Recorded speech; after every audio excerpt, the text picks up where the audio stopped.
So hello my dear friends, welcome back to your channel Cooking Astrology, and thank you so much for once again this opportunity. And I would like to thank my father Pandit Dr. Roshan Lal Garg for giving some valuable time to us. मेरे दिमाग में कुछ astrology को लेके there are some doubts which I would like to clarify with my father. So that is going to be a question and answer round, so which we will find out. सो आप please इस video को and तक ज़रूर देखिएगा। तो देखिए, मेरा पहला सबसे बड़ा क्वेश्चन तो ये रहेगा, जैसे आपके सामने जब कोई एक जन्म कुंडली आई, ठीक है, तो आप सबसे पहले जन्म कुंडली में फलादेश के लिए आप कैसे स्टडी करते हो? मतलब आप रीड कैसे करोगे? किसी की भी जन्म कुंडली आपके पास आ जाती है, मान लो एक चार्ट मैंने आपको दे दिया, सामने वाले के कुछ क्वेश्चंस हैं, करियर को लेके हो सकता है, पैसे को लेके हो सकता है, मैरिज को लेके उनके क्वेश्चंस होंगे, तो आप सबसे पहले कुंडली के क्या पहले घर को देखते हैं, ट्राइन हाउसेस को देखते हैं, केंद्र में देखे, या ग्रहों की स्थिति कैसे देखते हैं, या आप दशा पे चले जाओगे कि नहीं ये दशा से देख के मैं प्रिडिक्शंस दूँ? तो मतलब आप सबसे पहले, अगर कोई भी आपके सामने क्लाइंट क्वेरी लेके आता है, तो आप फलादेश के लिए कुंडली में सबसे पहले कैसे विवेचन करोगे? सर्वप्रथम हमने देखना है, जैसे शेर विहंगम दृष्टि से जंगल में नज़र मार कर देख लेता है कि शिकार कहाँ पर है। सबसे पहले हमने जन्म कुंडली में देखना है कि फलां आदमी, फलां बच्चे की आयु तो पूर्ण है।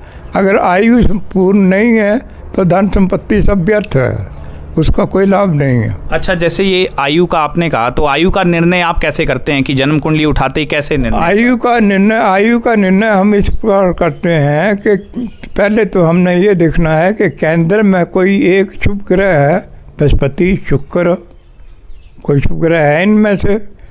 अगर केंद्र में नहीं है, भाग्यस्थान में है, या संधिगत आ गया है, तो भी उसकी आयु पूर्ण हो सकती है। सर्वप्रथम तो टिपरा देखने से पहले यही करना चाहिए कि उसकी आयु पूर्ण है या नहीं है। एक मुझे बात याद आ गई कि एक पंडित थे, उन्होंने दुर्गा सप्तशती का पाठ भी किया, लेकिन की आयु पूर्ण नहीं थी। 20,000 रुपया भी ले गए पंडित, लेकिन वो आदमी भी नहीं बचा। तो उनको बड़ा पश्चाताप हुआ पाठ कराने वालों को कि उसका आदमी भी नहीं बचा और पंडित पापा पैसे भी पाठ के ले गए। तो ये मूर्खता है। सबसे पहले जोशी ये देखे कि उसकी क्या आयु पूर्ण है। जब जन्म कुंडली सामने आ जाती है तो चारों तरफ नज़र दौड़ा करके, अगर दृष्टि है बृहस्पति या शुक्र की दृष्टि है 7 में, 8 में, लगन में, तो भी आयु पूर्ण हो सकती है।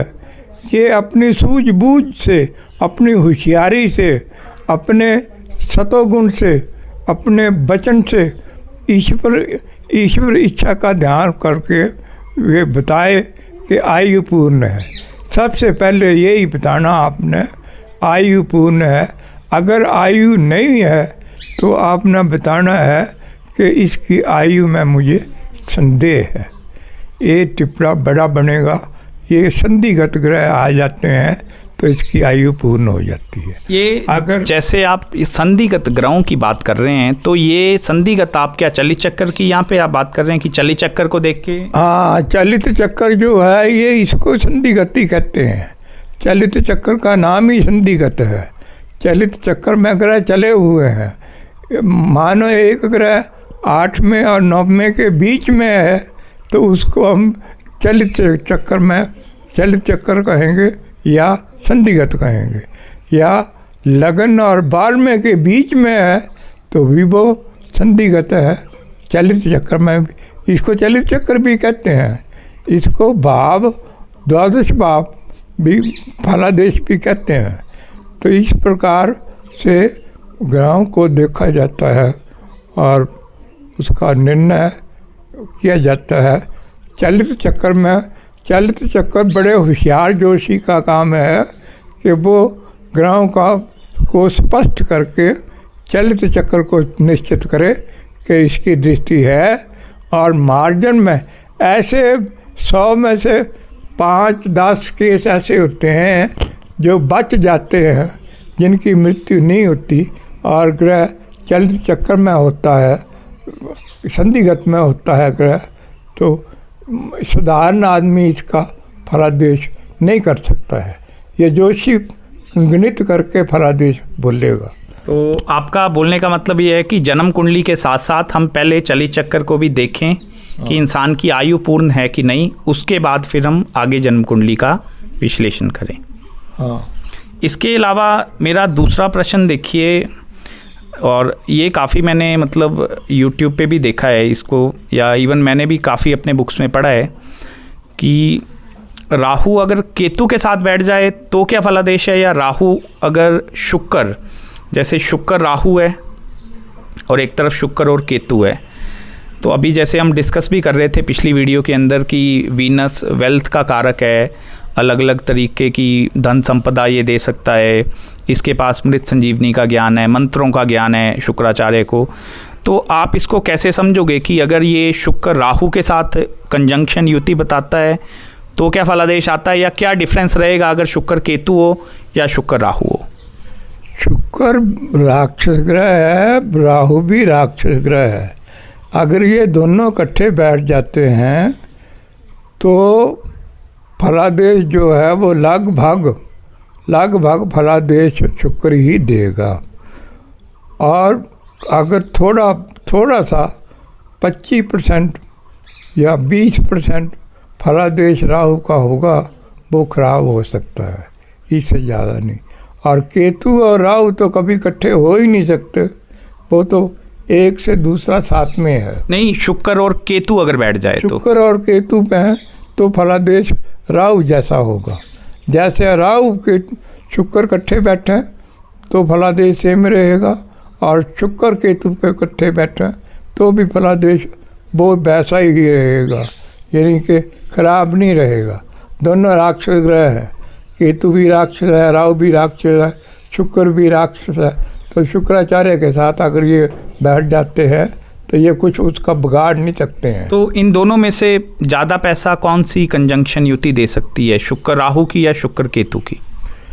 इन दोनों में शुक्र और राहु की युति ज़्यादा पैसा दे सकती है। तो ये कोई स्पिरिचुअल योग भी बनाता है शुक्र राहु या शुक्र केतु में से, जो इंसान को स्पिरिचुअल, मतलब इंसान धार्मिक हो जाए, उसका एस्ट्रोलॉजी में कोई इंटरेस्ट चला जाए, या इन चीज़ों को लेकर जो है स्पिरिचुअल जो है वो स्पिरिचुअलिटी शास्त्र है ही नहीं इनमें।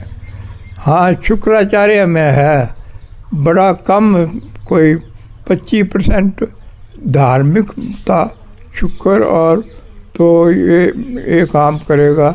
जैसे कोई आदमी रास्ता साफ करता है तो ये स्पिरिचुअलिटी है, ये राहु की स्पिरिचुअलिटी है, रास्ता सारा राहु का है, तो राहु ने उसको रास्ता साफ करने के लिए लगा दिया, तो ये धार्मिक आ गया।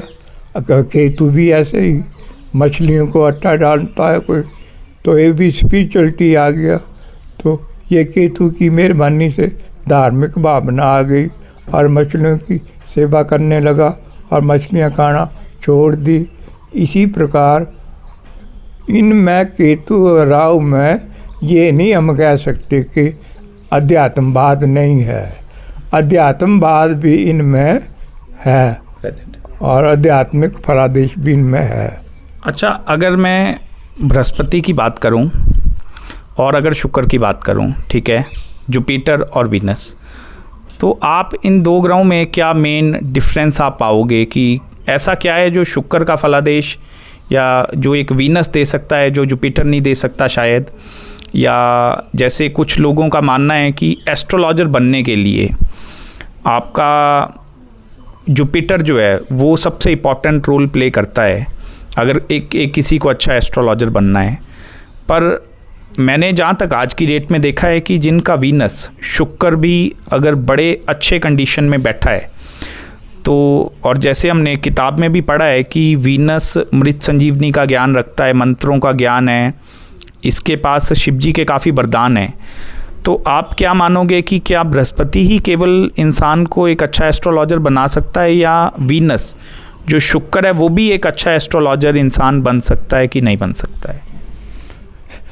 वैसे तो मेरा ज्ञान जहाँ तक सीमित है कि बहुत अच्छा ज्योतिषी, बहुत अच्छा एस्ट्रोलॉजर तो बृहस्पति ही बना सकता है। ये अलग बात है कि शुक्र जो है, लेकिन शुक्र के मंत्र मारने में माहिर हैं, बृहस्पति के मंत्र जीवित करने में भी माहिर हैं और मारने में भी माहिर हैं।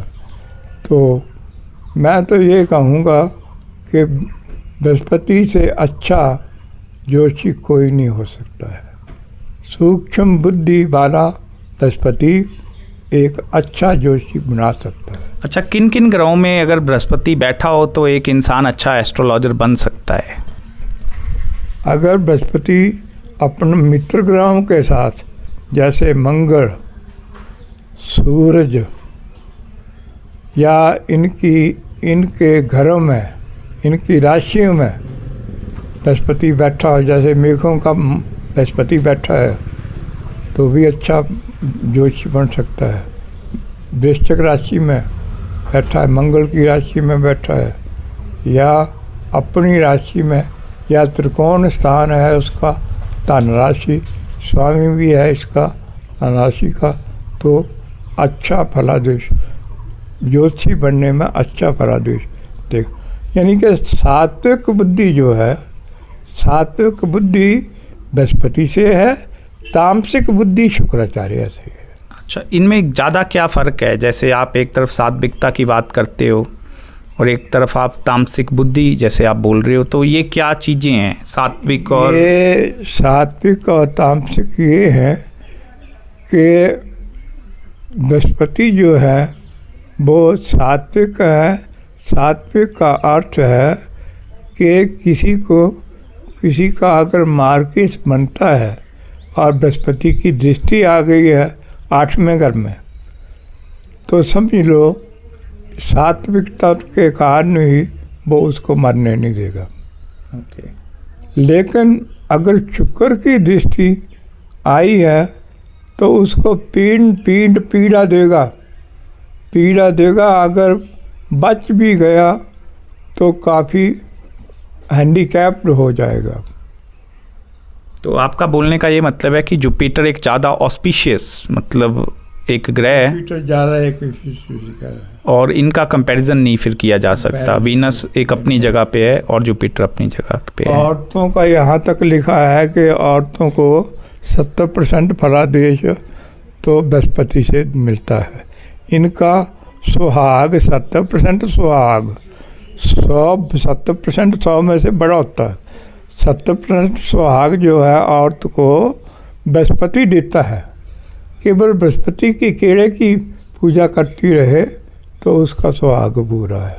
Okay, so thank you so much guys. I hope आपको कुछ इंसाइट्स मिले होंगे। आपके भी अगर कोई क्वेरीज या क्वेश्चन हो so please mention below in the comment and I will try my best to schedule one new session with my father. काफ़ी लोगों का ये क्वेश्चन था with regards to update, so that is the book which right now we are also working on. तो अभी इसमें काफ़ी addition या सब्सट्रैक्शन रह गई है करने के लिए। काफ़ी नए टॉपिक्स हैं ऐसे जो हम दोनों इसके अंदर अभी इंक्लूड कर रहे हैं। So this might going to take some more time. So मैं थैंक यू करूँगा आपकी पेशेंस के लिए भी, and I would like to thank you so much for my father as well for giving us his valuable time. So if you are having any queries, consultations, you can please contact us or on our email ID. So till then, thank you so much and please take care of yourself. Namaste.